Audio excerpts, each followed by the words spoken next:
Good morning. It is Monday, December 23rd. I'm Rick, and I'm here with a mostly recovered body. I'm getting there anyway. Last week was really tough. I had 3 or 4 days where I was really down for the count. And lots of antibiotics and lots of coughing, lots of moaning. And most of that's over. I'll try not to cough during this video. I will keep it a little short, though, so that my throat isn't quite back to normal yet.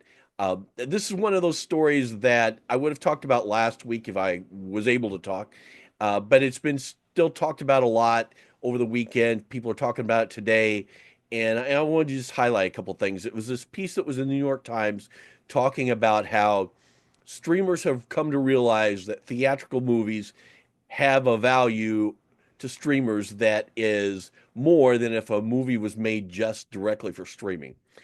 And there are really a couple of things that you should know about the article. Number one, it opens up with this whole thing about how, oh, back in the old days, um, executives thought releasing stuff directly to streamers or on a same day release with streaming was a great idea. And is there two examples they use, Black Widow from Disney and Warner Brothers Dune.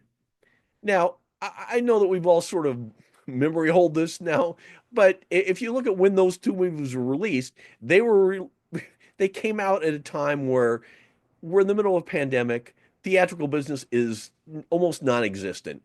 And in both cases, executives looked at it and thought, okay, we could hold on to these movies, but why don't we get them out there, get them to streaming? Maybe it'll help build our streaming business. That'll be a way for us to offset some of the losses, other than keeping this thing on the books and hoping that in 2 years or 3 years, people will still care about it.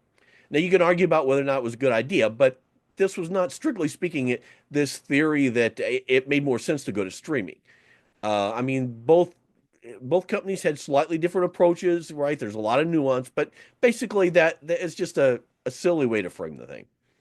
Now, there's a lot in the article, a lot of quotes from movie execs at Warner Brothers and Disney, talking about how theatrical movies are much more valuable on streaming. They've learned that, look, all that money spent on marketing, people know more about it when it comes to streaming. And so it's a win-win, no matter how well it does at the theater. They sort of gloss over a couple of things. Number one, they're not arguing that putting a movie in a theater is per se going to make it more interesting or more valuable to their streaming subscribers. What they're saying is all that marketing money is money that they don't have to spend. And even better, and the article doesn't talk about this at all. This is all, 30 or 40 or $50 million worth of marketing money, PR stuff, everything that goes with launching a movie into theaters. None of that movie is attributed to the streamer. It doesn't show up on their bottom line at all. I mean, it doesn't matter whether it's Warner Brothers, which, the Warner Brothers Studios is doing the movie and it's going to the Warner Brothers own Max, or Universal, where it's a Universal movie who's they're handling the theatrical part of it, and then it's going to Peacock. Whatever they spent to launch that movie theatrically, the streamer's getting a free ride basically. And really, it's the same way with Netflix and its output deals with, say, Sony. Um, you know, whatever Sony spends to launch that movie in the theaters, Netflix is getting the bonus. They're getting that money, the value of that thing. So sure, when the movie gets to Netflix, it's going to do better because Sony has spent, 40 or $50 million promoting a thing, which is more than Netflix would ever spend on promoting a movie. So yes, it's going to do better than their in-house stuff, but it's a completely different price thing. So I just want you to kind of keep in mind when you hear discussions about that, and my voice is going, so I'm going to bail really quick. Um, they don't talk about who's paying for that marketing. Now, I thought I could get through it.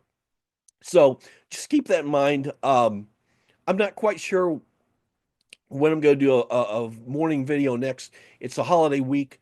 I'll kind of play it by ear if there's something that worth talking about. I don't want to waste your time. But it'll be kind of hit and miss until January 2nd. So we'll see what happens. Hopefully my voice will recover a little bit more, and I will talk to you soon.